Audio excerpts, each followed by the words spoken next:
노무현도 마찬가지입니다. 멘토가 누가 스승 누군가를 물어봐야 됩니다. 멘토, 스승, 가이드. 근데 제가 보기에는 멘토가 좋은 멘토가 없어요. 그래서 경희대 법대 스승이 누군가 제가 보기에는 없는 것 같습니다.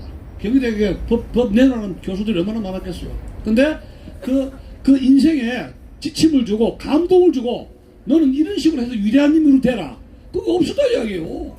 그러면 이 대학 교육이 이 왜 필요하냐 이게 대학 교육이 비싼 등록금 내고 이 심각한 문제인데 그 다음에 이제 유학의 경험이 전무합니다. 이제 해외 견문 경험이 전무한데 문재인 씨가 주로 가는 건 등산 메고 히말라야 네팔 가더라고. 지금 또 이상한 나라 가잖아요. 뭐 그래야 좀 안 됐는데 우리나라가 본받을 나라에 가가지고 선진국의 노하우를 배워야 되지 않습니까? 유학을 가더라 어쨌든 간에. 그 다른 나라에 왕따 당하고 이상한 나라 가요. 지금도. 그때 유학 경험 전무하고 해외 근무 경험이 전무하니까 지금은 이제 완전 외교가 관광 외교 돼버린 거죠. 관광 외교. 이렇게 많이 돌아다니는 대통령이 없었지 않습니까? 그래서 토종 국내파인데 결국은 이제 우물안 개구리식으로 됐고 선진국 전략에 대한 고민이 없다는 이야기요. 그러면 이 문재인의 머리에는 뭐가 들어있느냐? 이분법입니다. 20대, 10대, 20대 운동권 사고 알죠? 독재와 민주, 독재와 민주. 간단해요. 저 정부는 독재 정권이다. 무너뜨려야 된다. 우리는 민주 세력이다. 20대 운동권 세력이 언제까지? 40세, 50세, 60세 죽을 때까지. 이분법 유치하게 10대, 20대 열어놨어요. 여러분, 세상살이가 민주 독재로 간단하게 되는 겁니까? 그게 아니잖아요. 예? 애 키워보고 세상 살면 몽둥이로 맞을 때도 있고 저도 어릴 때 부모님한테 공부한다고 받다 맞은 적이 있어요. 그때는 화가 났지만 그래도 그래서 두드려 맞고 공부한 거 아닙니까? 예? 우리 시절 그랬어요. 그러면 여기 지금 선진국 여행을 해서 견문을 넓히지 않고 히말라야 네팔 이런 데 갔는데 이명박 대통령 구속이 나오게 됩니다. 노무현 씨가 자살을 했을 때 광우병 사태를 해가지고 이명박 대통령이 검찰을 시켜서 조사를 해가지고 박앤철 사건이다 해가지고 조사를 해가지고 이것이 정치 보복이다. 이 책에 써 있습니다. 그러니까 이명박 대통령이 이 책을 읽었다면 아마 외국에 나갔을 겁니다. 왜냐하면 여기에는 정치 보복을 할 거라고 예상되는 그게 있어요. 이게 아주 노무현 대통령의 자살에 대해서 괘씸하게 생각하고 굉장히 화가 나가 이 글이 있거든요. 이 책을 안 읽었으니까 이제 그 이력이 있다가 이제 봉변 당한 거 아닙니까? 네. 그 광우병 배후에 노무현 세력이 있다 해가지고 이제 이명박 정권이 의심을 해가지고 이제 그렇게 이제 사건을 만들었다 하는 게 나와 있고 뭐 노건평 사건 권양수 야소도 언급하고 있고 노무현 이야기는 여기 이제 뭐 가져갑시다. 네. 그 청와대 하드디스크 탈취건이 있었지 않습니까? 그죠? 하드디스크 탈취건이 있었는데 거기에 대해서 자기들은 이제 복사를 한 것이 당연하다 하는 건데 뭐 제 생각에는 그 청와대 그 하드디스크 탈취건을 갖다가 철저하게 추궁을 했으면은 지금 어떻게 보면 지금 깜방했을지도 몰라요. 그죠? 문재인 씨가 그러면 아마 그때 깜방해가지고 증액을 적폐청산으로 해가지고 그때 딱 적폐청산 완장을 딱 해가지고 이명박 정부에서 하드디스크니 이거 딱 법에 엄격하게 적용을 했으면 노무현 씨든 문재인 씨든 그때 감옥서 보냈으면 지금 어찌 됩니까? 조사부 정권이 안 들어섰겠죠. 그러니까 너무 물러 터지면 안 된다. 이게 정치가 참 이게 교훈인데 예? 너무 정치는 적을 만들어도 안 되지만 결정적인 순간은 뭐예요? 과단성입니다. 정적을 죽이라는 건 아니고 예? 결정적인 그 타이밍에 상대방을 확실하게 제압하지 않으면 어찌 됩니까? 내가 죽어요. 내가 죽는다. 확실한 그 타이밍을 놓치면 내가 그 사람한테 당한다. 이게 오늘날 10년 동안의 우리나라 정당사의 하나의 교훈입니다. 네. 자, 그래서 이 탈북자들 인식도 나오죠. 그런 이야기 했었고, 이모 이야기도 했었고, 북핵 문제를 이런 이야기를 하고 있습니다. 남북 문제는 정상이 만나면 그 자체가 의미가 있다. 문학 소설가적인 이야기를 하고 있어요. 변호사라든가 이런 정치인 아니고 제가 요번에 보니까 1차, 2차, 3차 정상회담을 사진을 봤는데 문재인 씨가 인생에서 가장 행복한 얼굴을 한 때가 언제? 김정은을 만날 때야. 태극기 시민과 만나서 이런 미팅이 아니고 국민들과 만나서 기쁜 게 아니라, 아니 그 사진 다시 한번 보세요. 자기 아들도 아닌데 만나가지고 행복하게 미쳐 돌아가요 얼굴이. 이건 아니지 않습니까? 예? 양자도 아니고 이건 아니죠. 그래서 참 이거 한심한 이야기입니다. 그래서 만남 자체에 의미가 있다 해가지고 입이 한번 멀어졌습니다. 네. 그래서 그러면 이제 국회 정상회담에 대해서는 국회 비준 동의를 받아야 된다. 받았습니까? 9.19 합의 비준 동의 받았습니까? 이게 탄핵감이에요. 9.19 군사 합의는 저렇게 추진한 건 뭐예요? 이것은 탄핵감이 감옥서 가야 될 그 사안이에요 지금. 그 도토 변호사가 여적죄 보란 거 알죠? 여적죄. 이게 참 중대한 문제입니다. 탄핵거리는 차고 넘칩니다 지금. 네. 대미강 미국에 대한 인식. 저 미국 가가지고 사인했는데 대한 뭐라 그랬습니까? 대한미국이라 그랬죠. 그럼 저는 이거 의도적이라 봅니다. 운동권적인 사고방식. 인동권들의 비뚤어진 사고 속에서 대한미국을 쓴 겁니다. 대한미국. 미국은 한국이 미제의 지배하에 있다. 그 이야기예요. 대한미국. 뭐 때문에 이 사람이 그걸 썼겠습니까? 어? 세월호는 미안하다 고맙다 그거 알죠?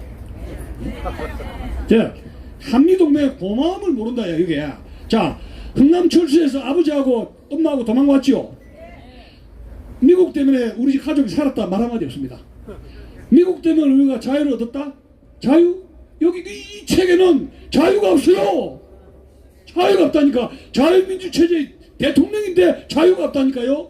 한미동맹이 고마움이 없어요. 기가 막힌 이야기예요 정말. 예? 기가 막힌 이야기. 기가 막힌 이야기. 444페이지에 인권 변호사의 기준에 대해서 나오게 됩니다. 444페이지. 444페이지. 저걸 내가 읽어야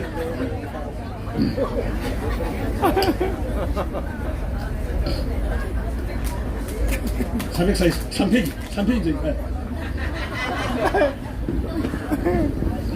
사실 인권 변호사란 말은 적합한 표현이 아니다. 모든 변호사의 기본 사명이 인권 옹호이기 때문이다. 변호사법도 그렇게 천명하고 있다. 그러나 독재 권력의 서슬프른 엄혹한 현실 속에서 그건 쉬운 일이 아니었다.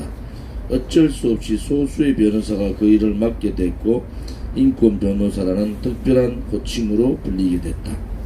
그런 특별한 호칭이 필요 없는 세상이 바람직한 세상이다. 호칭이 어떻든 나는 노동 시국 사건 변론으로 참으로 보람이 있었다. 변호 활동은 그 자체로서 독재에 저항하는 운동이었다. 변호사가 할 수 있는 민주화 운동이었다. 변호사는 그런 맛에 하는 것이라고 후배 변호사들에게 말해주고 싶다. 아니 지금 저 좌익에서 운동권에서 전행한 사람 이야기하기로 이런 말 합니다. 북한 김일성이라든가 모택동 스탈린의 독재는 이승만 박정희 독재는 그 사람들의 독재에 비하면 독재라고 이름 낼 수가 없대요. 예? 나는 노무현 씨, 문재인 씨한테 묻고 싶습니다. 북한의 김정은 독재가 무슨 독재하고 이런 이승만 박정희 독재가 비교가 됩니까? 말도 안 되는 이야기죠. 말이 안 되는 이야기. 그래서 여기 지금 보면 그 인권 이제 노무현의 정신 구현이 나오게 되는데 사람 사는 세상 복지국가 진보적 민주주의 이런 이야기 나옵니다. 근데 이 진보적 민주주의가 굉장히 위험한 말이 이거 이석기 통진당이 진보적 민주주의 걸린 거 알죠? 자유민주 기본질서에 위배된다는 그 한 줄에 통진당이 그거 돼버렸어요. 위헌 판결 나왔지 않습니까? 근데 이 진보 자익들이 진보적 민주주의 북한에서 김일성도 진보적 민주주의 썼다는 말이 있어요. 사전에 보면은 북한 사전에 이게 참 그리고 사람 사는 세상 국민이 사는 세상이 아니고 요번에 헌법에서 바꾸려 한 거 알죠? 자유를 없애려 하고 국민을 사람으로 바꾸려 한 거 알죠? 응? 북한 헌법에 사람 하는 게 있어요. 주체사 사람 그 사람들 이거 아주 이상한 자, 이제 결론에 들어가야 되는데, 제가 이걸 듣고 느끼는 게, 가정교육이 굉장히 중요하다는 거예요. 가정교육. 그러면, 부친이 내려와가지고, 이런저런 연탄 장수도 하고, 다 근데 실패했는가 봐요.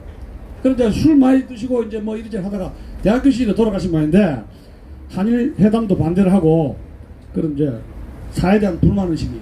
부산에 옛날에 그 영도 따르라면은, 그쪽에서, 부산에서는, 이제 상층계급 아닙니다. 영도 다리 밑에 사는 사람들이 하층계급에서 살았거든요. 거제에서 막 피난 와가지고 영도 다리 밑에서 살았던가 봐요. 그 당시 뭐 연탄 장소라면은 그거 뭐죠 중상은 아니죠. 그런데 부친의 그 사회불만적 사회의식 그런 게 좀 있었고, 원룸 가족들이 이게 굉장히 다양하다. 제가 알고 있는 그런 이 편견이 깨져버렸습니다. 공산주의가 싫어서, 자유가 그리워서, 거기에다가 또 이상한 사람들이 있다 이야기예요. 그냥 원자 폭탄 두드려 맞기 싫어서 어쨌든 간에 다른 부류가 있다는 것이 제가 문재인 운명을 보고 느낀 거예요. 아, 이거 자유에 대한 의식이 없어. 이 사람이 집안 전체가 자유에 대한 개념이 없다 이야기예요. 자유에 대해서 한 줄도 없습니다. 이 책에는 자유 이야기 한 줄도 없어요. 자유가 있어서 나는 행복하다. 자유를 찾아서 아버지가 조국이 북한이었는데 여기에서 문재인이라는 사람이 완전히 영도 다리 밑에서 고생을 했는데 북한 우리나라 사람들이 납세자들이 우리가 키워줘가지고 대통령 됐는데 이 나라를 그 위대한 나라로 만들겠다는 그거 없어요. 예? 이게 심각합니다. 그래서 이 책을 보면은 북한이 공산주의고 사회주의고 봉건세습주의고 독재라는 언급이 한 번도 안 나와 있습니다. 북한 체제는 여기 이 책에는 미스테리입니다. 어떤 체제인지 전혀 알 수가 없습니다. 이 책을 보면. 네? 북한 체제가 싫어서 내렸다 그래. 왜 싫으냐 이야기야. 언급이 안 되고 있습니다. 5.18이 나쁘고 4.3이 어떻고 군부 조건이 나쁘고 전제 산업화 건국 산업화 세력이 국가 권력을 해가 때리패고 전부 이런 식이에요. 그러니까 이 대한민국은 어떻게 해요? 1987년 이전의 대한민국은 적폐청산 대상이에요. 1987 이후에 민주화된 그 세력, 그 운동한 사람들이 뭐예요? 완장을 차고 지배를 해야 된다 이야기예요. 건국 산업화 세력은 청산 대상이라는 이야기예요. 근데 그것을 어떻게 보면은 북조선이 생각하는 대한민국에 대한 역사 인식하고 비스무리하다 이야기예요. 비스무리하다. 예? 그러면 자유민주주의 체제의 이념과 그 이념 체제에 대한 그 장점에 대한 확신이 부족합니다. 그러니까 이거를 확실히 지켜야 되겠다. 그런 인식이 부족하다는 이야기예요. 그러면 북한에 대해서 뭐냐? 북한은 우리끼리 민족끼리 우리끼리 하는 의식이 굉장히 강합니다. 북한의 김정은 체제에 대해서는 노 코멘트, 아무 말도 하지 않습니다. 북한 체제에 대한 문제의식이 아주 부족하다.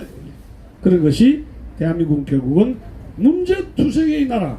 결국 그러니까 권력을 잡으니까 적폐청산의 나라로 적폐청산의 대상이 지목이 됐다. 그러다 보니까 북한은 우리끼리 민족끼리고 뭔가 갖다 줘야 되고 쌀이든 달러든지 뭐 요번에 또 800만 달러 갖다 준다 했는데 또 뭘 갖다 줬는지 모르겠어요.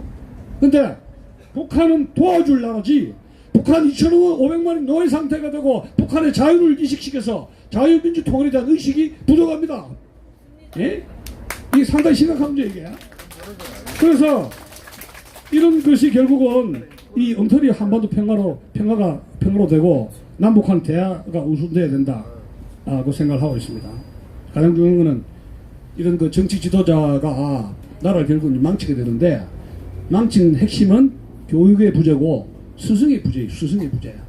70년대 벌써 이런 현상이 있었다는 이야기요. 엉터리 학교, 엉터리 교육. 예? 경희대 법대라면 우리 인류대학인데 거기에서 문재인과 같은 괴물이 나왔다는 얘기. 괴물 정치가 우리 자유민주 체제를 갉아먹는 그런 괴물이, 여러분 바이마르 공화국에 히틀러가 나온 거 알죠? 히틀러는 괴물이 바이마르 공화국을 집어삼켰습니다. 근데 지금 문재인이라는 정치인은 괴물이 돼가지고 자유민주 체제를 완전히 집어삼키려 하고 있다는 얘기. 그래서 자살한 노무에 대한 복수심, 사적 복수심이 정치 보복으로 지금 나오고 있지 않습니까? 예? 그래서 지도자의 비뚤어진 역사인식이, 역사가 얼마나 중요합니까? 그러니까 나라를 망하게 할 수가 있는 이런 고비에 와 있습니다. 제가 2014년 세월호 사건 터졌을 때 창계방송에서 인터뷰했을 때, 세월호 사건은 단순한 세월호 사건이 아니라 대한민국이 망할 조짐이다, 나라가 국가가 붕괴될 조짐이다, 그거 한 것이 점쟁이는 아닙니다만은 그때 2014년 제가 그때 이야기했어요. 나라 망하겠다. 국가 자살하게 붕괴 조짐이 있다. 그저 탄핵당하고 나라가 지금 망하고 있지 않습니까? 예? 근데 그 괴물이 등장했죠. 그래서 문재인의 별명이 문틀러 알죠? 문틀러 히틀러 해서 문틀러가 되고 말았습니다. 그리고 제가 의문이 북한에게 왜 저렇게 약하게 하느냐. 북한에게 약점이 어떤 약점이라도 잡힌 것처럼 행동하거든요. 이거 앞으로 이제 규명이 돼야 되고, 북한에 볼모가 된 것처럼 행동을 해요. 그래서 고든창은 김정은의 에이전트라고 했잖아요. 제가 한 거 아닙니다. 고든창이 그랬어요. 아마 이게 또 사실이 밝혀질 겁니다. 자, 근데 여기서 교훈은 뭐냐? 447페이지 교훈입니다. 보수 자유 진영에 주는 교훈은 뭐냐면, 문재인은 447페이지 이런 말 하고 있습니다. 제가 읽어드리겠습니다. 범야권 시민사회 진영, 노동운동 진영, 나아가 진보개혁 진영 전체가 함께 해야 된다. 이거 이쪽에 더불어 가야 된다. 그 소리예요. 자익들하고. 그런 작업을 통해 노무현의 성공과 좌절, 참여정부의 성공과 좌절을 극복해야 된다. 자, 그럼 좌익 진영이 날개를 빅텐트를 채워가지고 함께 가야 된다. 여기 더불어, 이 사람들하고 더불어 좌익과. 이건 우리가 우익진영, 보수진영이 배워야 됩니다. 이 더불어 텐트를 크게 치는다는 것은 배워야 되는 것이고, 문재인의 권력의 길은 30년 동안에 제가 이야기했지만은 87 체제의 문제점에서 시작됐다. 87 체제에서 주사파가 등장하고 문재인 같은 괴물이 국민들을 속이고 여러분들의 세금을 통해서 커가지고 오늘날 권력에 간 겁니다. 거기에는 진지를 구축하고, 거기에는 안토니오 그람시, 이탈리아 공산주의자가 채택한 안토니오 그람시의 진지 구축 그 전략론이 거기에 30년 전에 채택이 된다는 얘기예요. 그 다음 시간에 말씀을 드리겠습니다. 그래서 고영주 변호사의 경고를 무시한 결과 우리는 값비싼 대가를 지불하고 다단계 공산화의 위기에 처해 있는 것입니다. 그러나 여러분들이 이 광장에서 우리 애국당 중심으로 해가지고 이 서울의 중심, 대한민국 중심이 바로 이 광화문 아닙니까? 최정당 있고 여기 이수지 동사에 계신데, 여기에서 우리가 결사항전으로 텐트를 쳐가지고 북의 활동으로 대한민국을 구합시다. 감사합니다.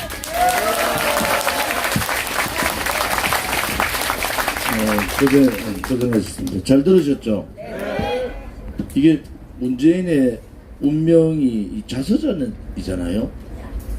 근데 본인의 자서전인데, 이게 지금 말씀하신 내용을 다 보면은 이게 완전히 지금 하고 있는 정반대의 얘기들을 다 적어놨어요.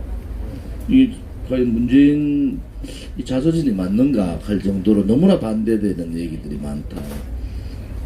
우리가 보통 이율배반이라 그러잖아요.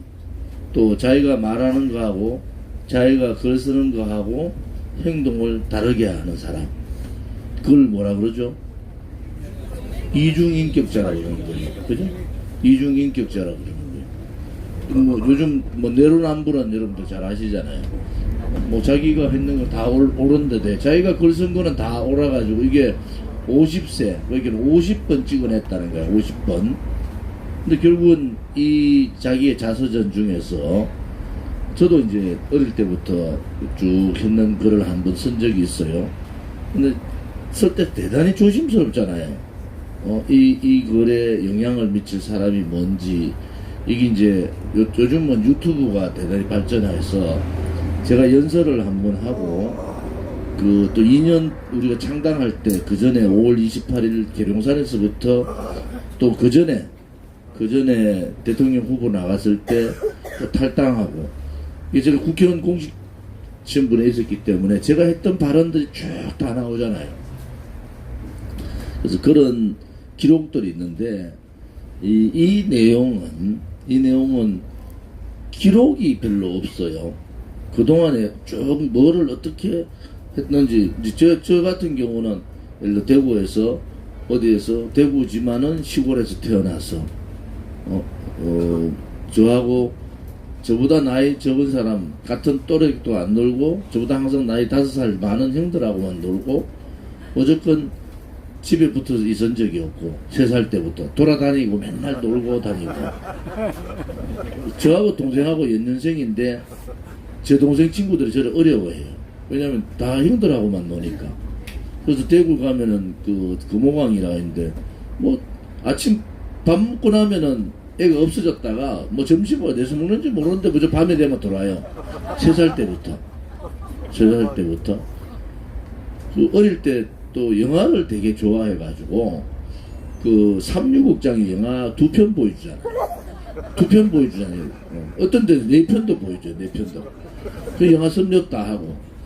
아무튼 이 자기가 했던 일을 거짓없이 적는 게 자서전인데 여기는 본인이 살아왔는 길은 별로 없어요. 왜? 본인이 예를 들어서 어릴 때부터 아까 말씀하신 교육이 대단히 중요하다. 그러면은 저는 이제 외대 정외과 때 저 유명한 정치학 교수 2분이 저를 이제 2분 다 저를 주제자로 되게 좋아했어요. 한 분은 김덕 교수라고 안기부장 했던 김덕교 통일부 장관 했죠. 그분은 제 주례를 보셨어요. 또 그분은 저를 완전히 이제 수제자식으로 보셨고, 또 한 분은 황병태 의원이에요. 그 당시에 총장이면서 이제 학생을 가르쳤는데, 저 이 2분이 강의를 하면은 강의실에 한 500명씩 찹니다. 500명씩. 워낙 명강의를 해요.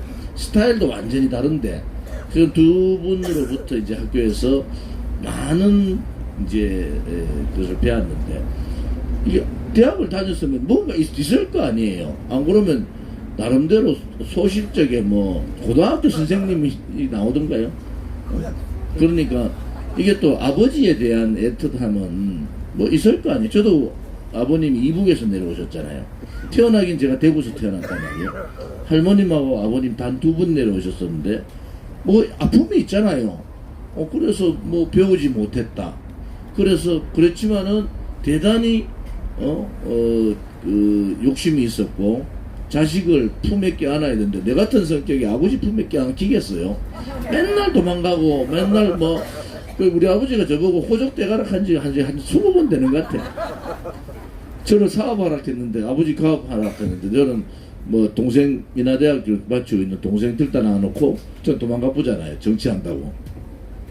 그런 게 좀 나오잖아요. 근데 그런 게 없다.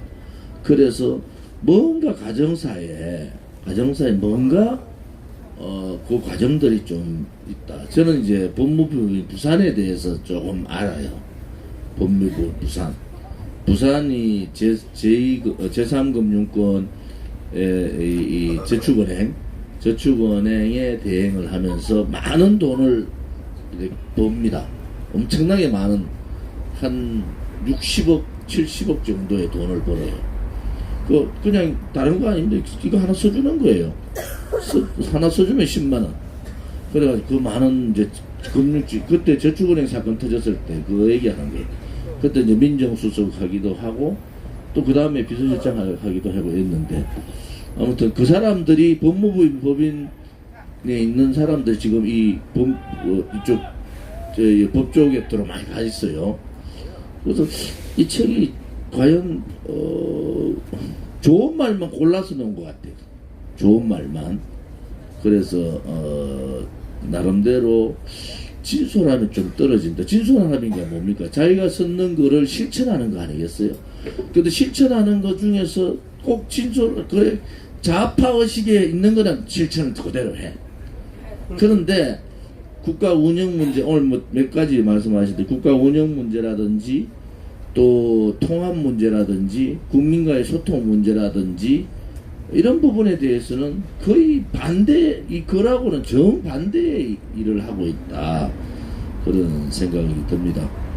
그래서 뭐 아까 말씀드린 이율 배반, 겉과 속이 다르다, 내로남불, 이중성격, 말과 글과 실천이, 행동이 다르다. 그런 내용들이 지금 이 시점, 2년 지난 시점, 모르겠어, 또 3년 남아있으니까 그것을 또 실천할지는 모르지만 지금 시점으로 봐서는 정반대다. 이 책하고. 그래서 이 책이 문재인의 운명이 아니고 운명을 만든, 운명이란 책을 만들기 위한 문재인을 만들어 놓은 거 아닌가 하는 생각이 듭니다. 오늘 4번 읽어보셨어요? 이런 책을 어떻게 4번씩 겁니까? 한 번 봐도 머리 아플거든. 한 번만 더 속에서 도대체 뭐야 이게 지금 대한민국의 국가 운영이라는 게 이렇게 정반대로 가는데 읽다가 그냥 좀 던집어야 되는 거 아닌가? 여기 교수님하고 저같이 이제 정치하는 사람하고의 다른 점이 그날 우리 양준모 교수도 어제 그렇잖아요. 조금 이제 다르잖아요 생각이. 남강규 교수도 마찬가지고 정치하는 사람은 좀 뭐라고 합니까? 포괄적인 이렇게 토탈 이렇게 의식을 가지고 모든 문제를 하나로 이렇게 전체를 이렇게 가지고 그걸 가지고 좀 정리를 하거든요.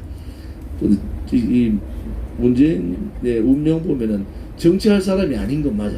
그거는 정확하게 본 거야. 노무현 대통령도 정확하게 정치하지 마라. 그 정확하게 얘기한 거예요. 노무현 대통령 유서에 보면은 이것이 나의 운명이라는 얘기 나온다고. 운명. 그 운명이라는 얘기. 이 책에 제일 뒤에 봤더니 훔쳐봤는데 이래 나와 있어요. 노무현 대통령을 극복하고 참여정부를 넘어서야 한다. 성공은 성공대로, 좌절은 좌절대로 뛰어넘어야 한다. 무엇을 뛰어넘어야 될지 잘 모르겠어 사실은. 그 다음에 운명 같은 것이 나를 지금의 자리로 이끌어 온 것 같다. 노무현 변호사를 만나고 지금에 이르게 된 것도 마치 정해진 것처럼 느껴진다. 대통령은 유서에서 운명이다라고 했다. 내 삶도 그런 것 같다. 자기 삶의 운명으로 끝나면 되는 거예요. 지금 제가 결론은 이 얘기를 자기 인생의 삶의 운명으로 끝나면 되는데 그 인생의 삶의 운명이 아니고 대한민국의 운명이 끝나게 생겼으니까 그게 문제라는 거 아닙니까? 그죠? 이거는 자기 삶의 인생을 끝나면은 자기 삶이 잘 살았다 못 살았다 되는데 이게 정치를 하지 말아야 될 사람이 정치. 노무현 대통령도 그랬고 본인 스스로도 정치에 맞지 않은 사람이다 했는데 모자가 안 맞는 모자를 써버린 거예요. 그러니까 어른들이 맨날 하지, 야, 니 그 몸에, 니 머리에 그 모자가 안 맞아. 모자가 안 맞아 하는 건 뭡니까? 니 머리에 비해서 모자가 크다는 거잖아요. 그러니까 이게 국가의 운명의 이런 상황이, 나라가 지금 망하는 상황이 와버린 거다. 그런 생각을 좀 해봅니다. 아무튼 이 책에는 그게 안 나오던가요? 신영복에 대한 얘기는 이 책에는 안 나오는데 아무튼 아주 존경하는 사상가가 신영복이라고 얘기하잖아요. 신영복은 어떤 사람입니까? 그 공산주의자예요. 그 자기 신영복을 가장 존경하는 사상가라고 공개적으로 했지 않습니까? 대단한 문제가 있다. 그래서 그런 부분에 대해서 보시고 지금 시간이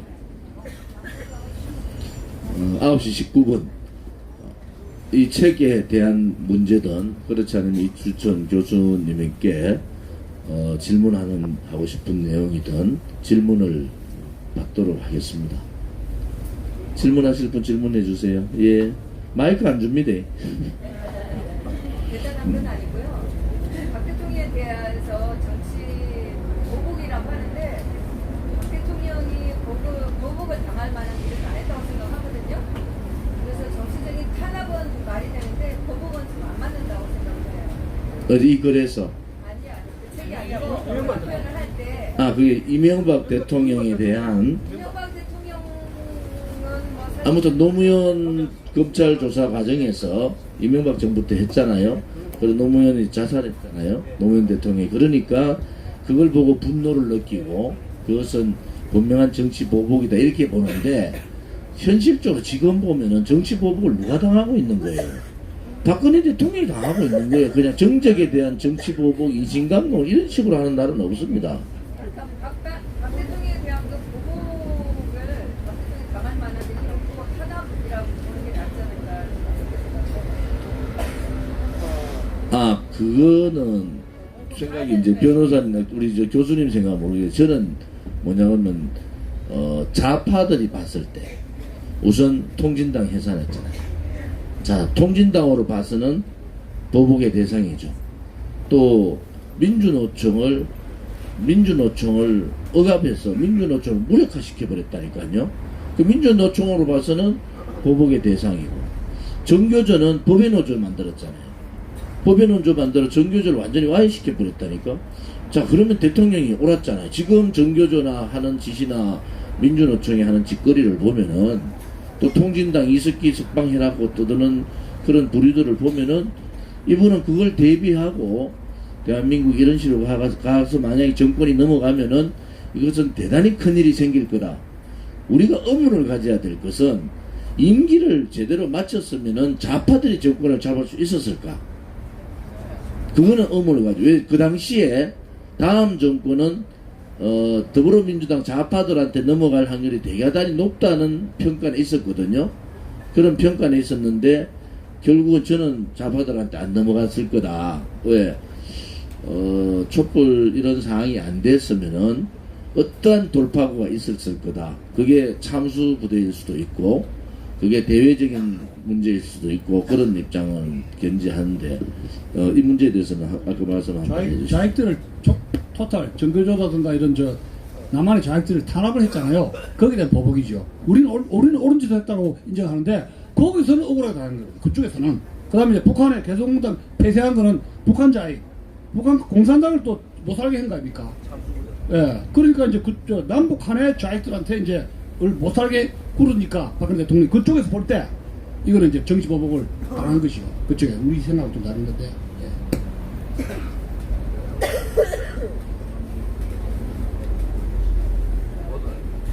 명강의를 하면 원래 질문이 잘 없습니다. 자, 질문하실 분, 다른 뭐 이 책 내용 아니라도 이렇게 시간이 있을